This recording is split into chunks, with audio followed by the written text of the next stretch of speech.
आइए सुनिए, देखिए, समझिए सनातन सत्य। जैसी दृष्टि वैसी सृष्टि, दृष्टि विज्ञान। कुदरत, कुदरती रचना एवं कुदरत के कानून से शाश्वत सुख की प्राप्ति।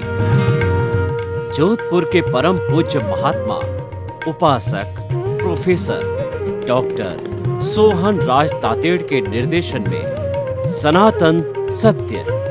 जैसी दृष्टि वैसी सृष्टि, दृष्टि विज्ञान।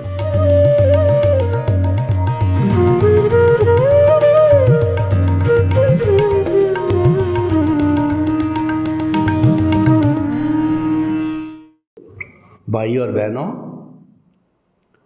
मातृशक्ति को नमन। आज का हमारा बहुत सुंदर विषय अनुभव श्रेणी का कैसे विकास करें। देखिए, एक तो पुस्तकीय ज्ञान होता है, एक अनुभव ज्ञान होता है। पुस्तकीय ज्ञान में हमें पुस्तक को गहराई से पढ़ के रट करके उसके सूत्रों को और जो है उसके प्राकृत के संस्कृत के डायलॉग्स को वगैरह सबको याद करना पड़ता है, हृदयंगम करना पड़ता है और फिर वो बताना पड़ता है। इसको श्रुत ज्ञान कहा जाता है, यह किताबी ज्ञान कहलाता है। और एक दूसरा जो है ज्ञान वो होता है जो कि अनुभव से प्राप्त होता है, जो कि भीतर से आता है और उसका जो स्रोत है हमारी शुद्ध आत्मा भगवान, हमारी आत्मा उसका स्रोत है। उससे जो आता है वह कोई तोता रटंत नहीं होती है, वह तो भीतर से जैसा आता है वैसा सर्व करता है। उसको कहते हैं कि अनुभव वाणी बोला जाता है। और अनुभव वाणी जो है वह बहुत सारगर्भित होती है और वह दूसरे को प्रभावित करने वाली होती है। और जो मुख्य हमारा स्रोत है, जहाँ से जो आती है वह बहुत प्योर है और वह जो है अनंत ज्ञान का धारक है। इसीलिए वहाँ से गलत बात आ नहीं सकती। आत्मज्ञान के लिए कहा गया है कि गोभी के पत्ते में से पत्ता, पत्ते में से पत्ता, पत्ता गोभी के पत्ते में से पत्ता निकलता है। उसी तरीके से आत्मा के ज्ञान में से ज्ञान निकलता रहता है और वह अनुभव के आधार पर बिना किसी पुस्तक को पढ़े हुए, बिना तोता रटंत किए हुए वो किसी को बताया जाता है तो वह जो है बहुत ही ज़्यादा उपयोगी होता है और वो सारगर्भित होता है। उसमें से कुछ न कुछ सारांश निकलता है।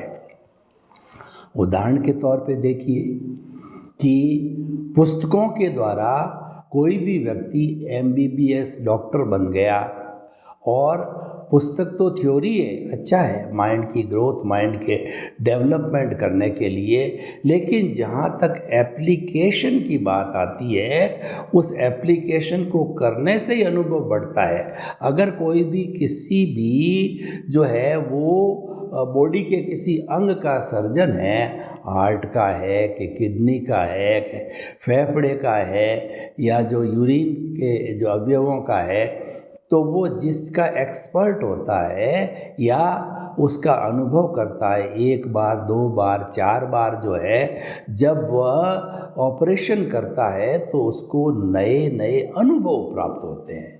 तो आज का हमारा विषय यही है कि अनुभव की श्रेणी को हम कैसे बढ़ावें। अनुभव दो तरह का होता है। एक तो हमारा बाहरी जगत का होता है, वो व्यवहार का अनुभव होता है।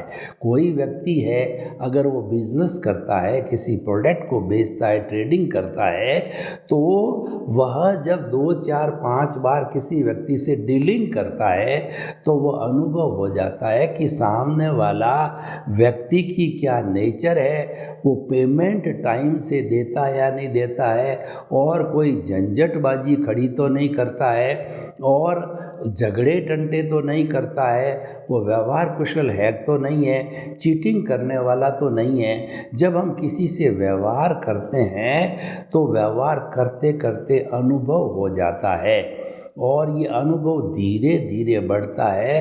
अनुभव को बढ़ाने के लिए व्यवहार जगत की बात चली, आदमी को मननशील होना चाहिए। जो पिछले अनुभव से शिक्षा लेनी चाहिए कि पिछले हमने यह कार्य किया था और इस कार्य से ये घाटा लग गया था, तो वह उस घाटे का जो है अनुभव जो है वो आगे ध्यान में रखना चाहिए। क्योंकि अनुभव श्रेणी का अर्थ ये हुआ कि जो हम काम करते करते जो गलतियां करते हैं उनका सुधार करना अनुभव कहलाता है। उदाहरण के तौर पे देखिए, हमारे जो वरिष्ठ नागरिक होते हैं, वृद्ध जन होते हैं, माता पिता होते हैं, दादा दादी होते हैं, नाना नानी होते हैं, वे आयु की परिपक्वता के साथ में अनुभव के खजाने हो जाते हैं।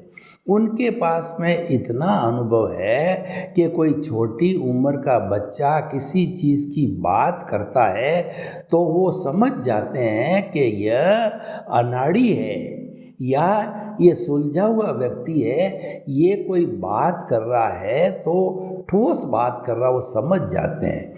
कई बार क्या होता है कि व्यक्ति हड़बड़ाहट के अंदर बिना अनुभव किए, बिना पूरी योजना बनाए वह कोई काम कर लेते हैं या बता देते हैं तो वह काम सफल नहीं होता है। कोई भी काम को सफल करने के लिए, अनुभव को बढ़ाने के लिए हमें चिंतन मनन और निध्यासन करना चाहिए। कैसे करना चाहिए? मान लीजिए आप कोई भी काम करने जा रहे हैं, आप एक कंप्यूटर की शॉप लगाने जा रहे हैं, तो ये तो चिंतन आया कि आज का युग विज्ञान का युग है और कंप्यूटर की शाखा में बहुत बड़ा जो है स्कोप है और मैं कंप्यूटर को काफ़ी हद तक जानता हूँ। देखिए, जो व्यक्ति किसी चीज़ के बारे में अनाड़ी है और वह काम हाथ में ले लेता और दूसरों के भरोसे होता है तो धोखा खाता है। सबसे पहले व्यक्ति को उस काम में हाथ डालना चाहिए कि उसका थोड़ा बहुत भी, अगर 25% भी अनुभव हो तो धीरे धीरे करते करते उस लाइन में बढ़ते बढ़ते 100% तक भी अनुभव आ सकता है। लेकिन बेसिक चीज़ वह उसको ध्यान होनी चाहिए, दूसरों के भरोसे वो धोखा खा जाता है। तो इसीलिए हम आपको क्या कहना चाहते हैं कि अनुभव को प्राप्त करने के लिए चिंतन, मैंने बात करी कि कंप्यूटर की दुकान लगानी, मैं कंप्यूटर को अच्छी तरह से जानता हूँ, और फिर मनन करना कि कंप्यूटर के अंदर इतनी इतनी लाइन, इतनी इतनी चीज़ें हैं, मेरी मास्टरी किसके अंदर है, मेरा इंटरेस्ट किसके अंदर है और मार्केट में स्कोप किसका है, ये मनन हो गया। ये सारा मनन जो है हमने थोड़ा मार्केट सर्वे करके और उसको जो है एक प्लान फॉर्म के अंदर जमा दिया, जो प्रोजेक्ट फॉर्म में जमाया, तो ये मनन हो गया। फिर चिंतन मनन गहरा हो गया तो फिर निध्यासन करने के लिए उसके अंदर उतर जाना। आपने लोन लिया या घर का पैसा हो, आप मशीनरी आ गए और वो काम कंप्यूटर का करना चालू कर दिया, तो चिंतन मनन निध्यासन ये पार्ट तो पूरा हुआ। फिर इसके बाद के अंदर अनुभव बढ़ना चालू होता है। जो ही आप कंप्यूटर पे बैठते हो तो अलग अलग उसी लाइन के काम के लोग आपके पास में आते हैं और विविध विविध काम करते करते आप मास्टर हो जाते हो। Practice makes a man perfect, करत करत अभ्यास के और जड़मती होत सुजान, रसरी आवत जान के और सल पर पड़त निशान। देखिए, ये कहावत कैसे बनी, बहुत पुरानी है। जब बिजली नहीं थी और गांवों के अंदर कुओं में से लोग पीने का पानी निकालते थे तो टेपर जो है किसी पशु को जो है उस टेपर के अंदर डाल करके और उसको चड़स को खींचा जाता था। वो जो रस्सी के द्वारा, तो एक रस्सी तो पशु से बंधी हुई रहती थी जो कि ढलान में टेपर में जाता था, और रस्सी का दूसरा सिरा जो है वो पत्थर के ऊपर से घिसते घिसते जाता था। तो उस पत्थर के ऊपर भी बार बार बार बार वो रस्सी आने से, पानी निकालने से उसके अंदर खड्डा पड़ गया। देखिए, पत्थर में भी खड्डा हो गया।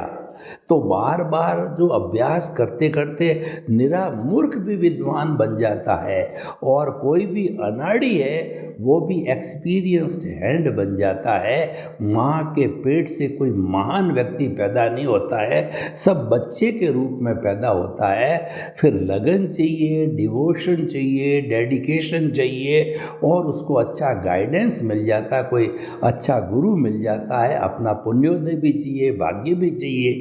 ये सारे संजोग मिलकर के और फिर धीरे धीरे अनुभव को आगे बढ़ाते हैं। तो वास्तव के अंदर ये हमारी दुनियादारी का जितना भी अनुभव है, ये धीरे धीरे आगे बढ़ता है। और व्यक्ति को किसी भी काम के अंदर जल्दबाजी नहीं करना चाहिए। ऐसा नहीं किसी ने मिसगाइड कर दिया अपने स्वार्थ से और वह जल्दबाजी में कोई निर्णय ले तो धोखा खा सकता है।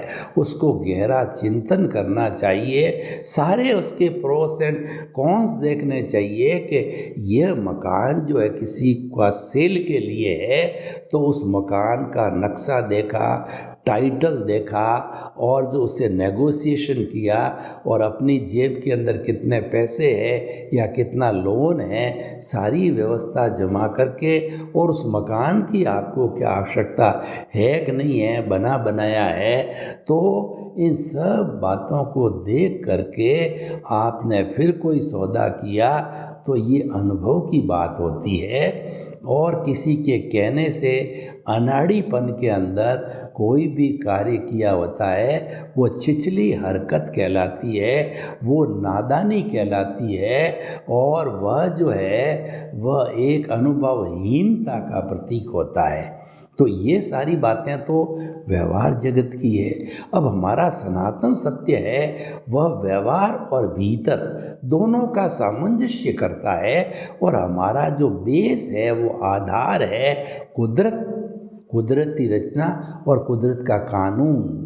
इन तीन बेस के आधार पर हम सनातन सत्य की मंजिल जो है खड़ी करते हैं। और ये मंजिल खड़ी क्यों करते हैं कि हम जो कोई भी व्यक्ति हमारे संपर्क में आता है उसकी रॉन्ग बिलीफ को समाप्त करके हम उसको राइट बिलीफ देते हैं, उसके नेगेटिव थॉट्स को समाप्त करके हम उसे पॉजिटिव थॉट्स देते हैं, और जो उसकी भ्रांति है उसको मिटाते हैं, उसको सम्यक दर्शन देते हैं। क्योंकि सबसे पहले राइट डायरेक्शन का होना बहुत ज़रूरी है। जबकि आपकी दृष्टि सही नहीं है तो आपकी दिशा ही सही नहीं है, तो आपको गंतव्य नहीं मिलता। इसीलिए कहा गया है कि दिशा बदल दीजिए, दशा बदल जाएगी।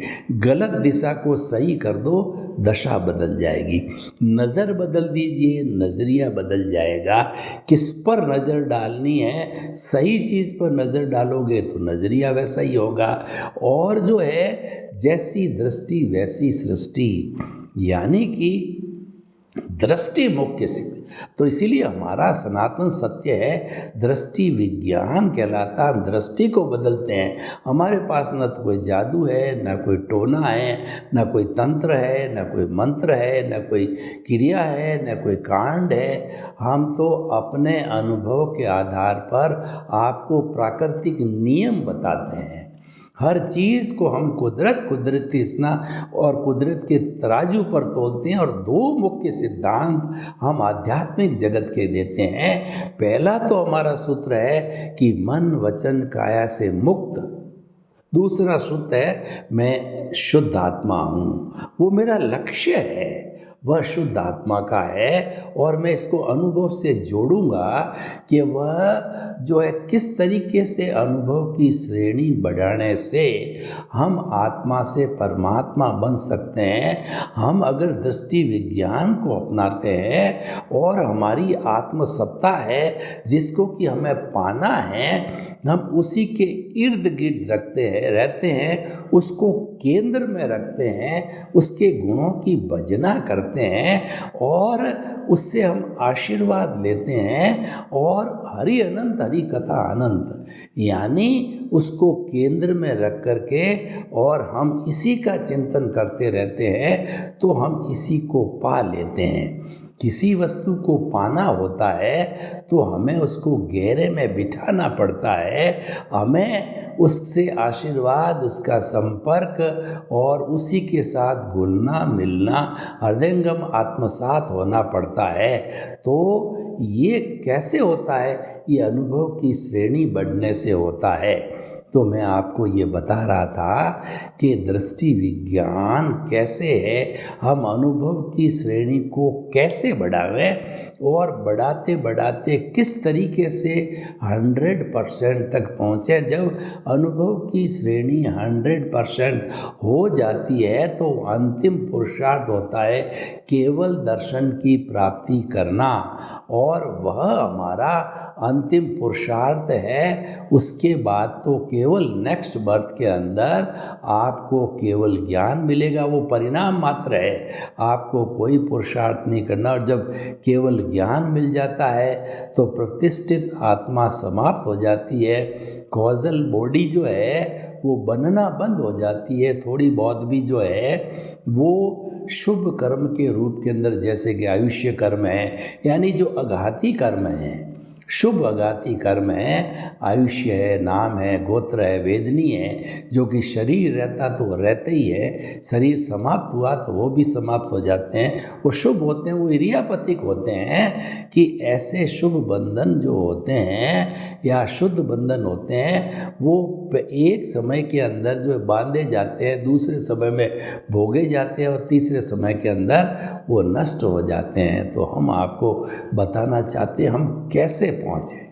तो हमारा आध्यात्मिक लक्ष्य हो गया कि हमें 100% अनुभव यानी केवल दर्शन को प्राप्त करना, ये तो लक्ष्य हो गया। अब हम प्रारंभ से करते हैं कि ये होगा कैसे।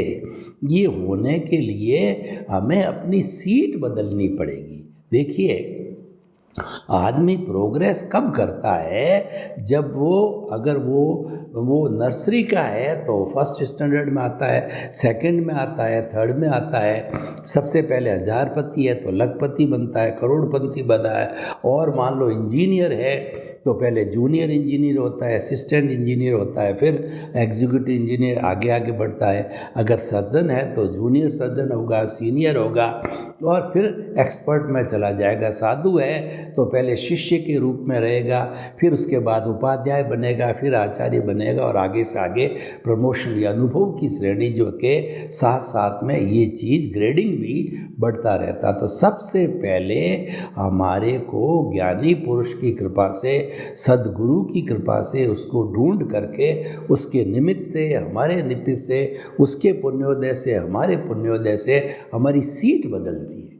सबसे पहले मुख्य कार्य अनुभव श्रेणी का जो है वो ज्ञान की प्राप्ति होना। गुरु बिना ज्ञान नहीं है। और वो ज्ञान प्राप्त होने से क्या होता है कि हमारी सीट बदल जाती, हम बहिरात्मा से अंतरात्मा बन जाते हैं, हम कर्ता भाव से अकर्ता बन जाते हैं। जो सद्गुरु हमको ज्ञान देता है वो हमारे को समर्पण करवाता। पहले क्या करवाता है कि द्रव्य कर्म, भाव कर्म, नौ कर्म, मन, वचन, काया और मेरे नाम की सब माया आप प्रकट परमात्मा प्रभु के सूर्य चरणों में समर्पित करता हूँ। जब ये हम समर्पण करते हैं तो वह अनुभवी हमारा जो गुरु होता है उसके पास में बहुत ज़्यादा अनुभव होता है, तो वो अनुभवी गुरु कृपा करके करुणा से जो है हमको आशीर्वाद स्वरूप है हमारे अनंतानुबंधी कषाय यानी कि हमारा दर्शन मोहनीय है उसको भस्मीभूत करता है, और भस्मीभूत करके और हमको जो कर्ता पद से हटा के अकर्ता पद पर बिठा देता है, बहिरात्मा से अंतरात्मा बना देता है, स्वार्थ की चेतना से परार्थ की चेतना पर ले आता है, हमारा माइंड सेट बदल देता है कि अब आत्म पद पर आप आ गए हो, अब अनुभव की श्रेणी को बढ़ाते रहो, और कृपा करके वो 3 आयाम हमारे को देता है, त्रिरत्न हमको देता है, 3 रास्ते हमको बताता है।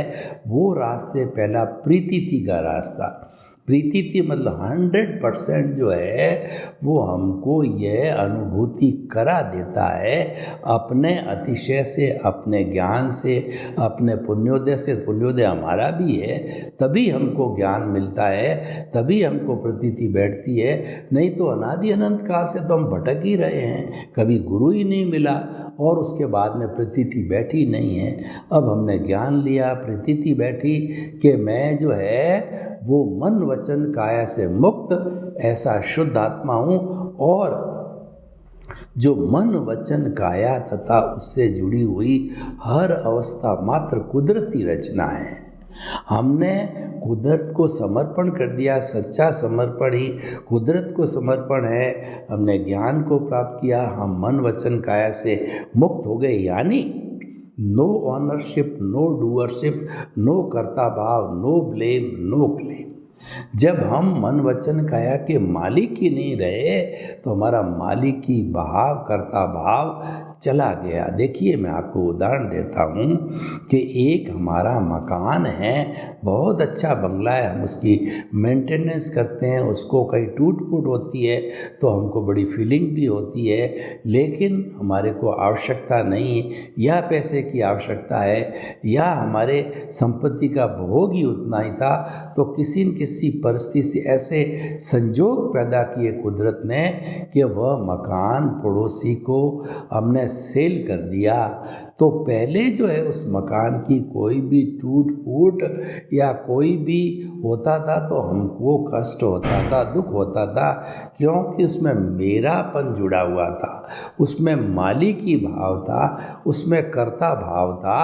और अब क्योंकि सेल हो गया तो अब उसके अंदर कितना भी नुकसान होता है, कुछ भी होता है, हमको कोई फीलिंग नहीं होती है। इतना बड़ा डिफरेंस जो है उस मकान के होने से या बेचने से हो गया। तो ये मालिकी भाव जब समाप्त हो जाता है तो मन वचन काया से हम मुक्त हो जाते हैं, और मन वचन काया का क्रिएटर, ऑपरेटर, डिस्ट्रॉयर जो है वो हमारा जन्म से मृत्यु तक वही मालिक होता है, हम मालिक नहीं रहते हैं।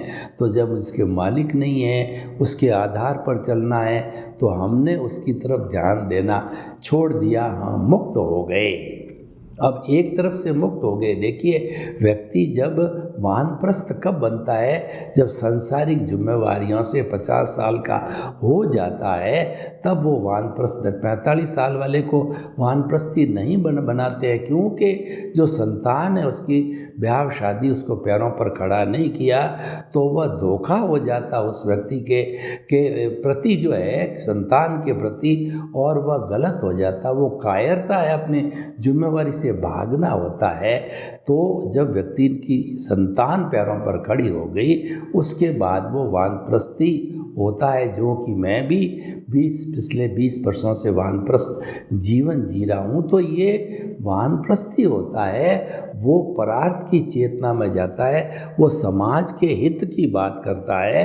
और जो साधु सन्यासी जो परमार्थ वाला होता है, वह पूरा समय जो है मानव हित के अंदर लगाता है, तो हम ये आपको कहना चाहते हैं कि प्रीति 100% हो गई और हम मन वचन काया के मालिक नहीं रहे, और मन वचन काया तथा उससे जुड़ी हुई हर अवस्था मात्र कुदरती रचना हमने मानना चालू किया, और वह व्यवस्थित है, यानी वही होता है जो पूर्व जन्म की स्क्रिप्ट है, पूर्व जन्म की जो है बैटरी है चार्ज की हुई है, या जो है पूर्व जन्म की टेप रिकॉर्ड है, या पूर्व जन्म की जो है फिल्म बनी हुई है, वो इस जन्म के अंदर खुलती रहती है।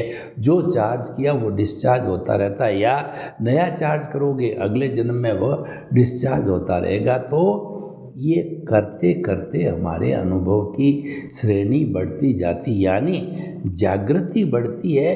15% हमारे को जागृति गुरु पैदा करके देते हैं, रास्ता बना के देते हैं। तो अब हमने उस रास्ते पर चल करके जागृति को 15 से जो है 20, 25, 30, 40, 50, 60, 70 बढ़ाते बढ़ाते कोई भी व्यक्ति इतना पावरफुल होता है कि वह जागृति 100% तक ले आता है, यानी वह मन वचन काया से मुक्त, ऐसा मैं शुद्ध आत्मा हूँ, इसी लौ के अंदर लीन रहता है जीवन भर।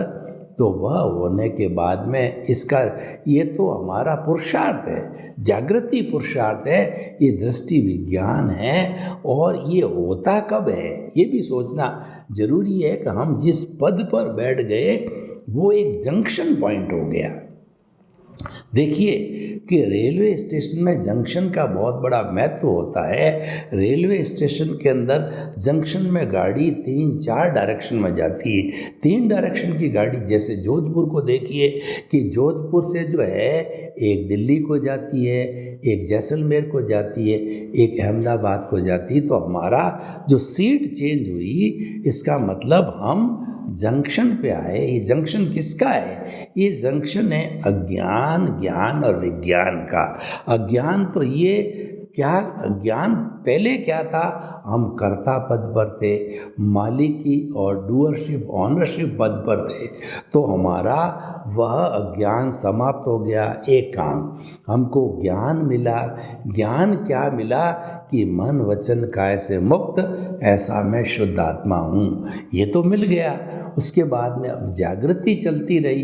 24 आवर्स जो है अजपा जप चला कि आप जो है मुंह से बोल के करते रहे कि मन वचन काया से मुक्त, ऐसा मैं शुद्ध आत्मा हूँ। सांस भरने के साथ करते रहे, सांस निकलने के साथ करते रहे, और आपके बीच के अंदर जो अज्ञान जो है ना, अभी उसका भुगतान समाप्त नहीं हुआ है।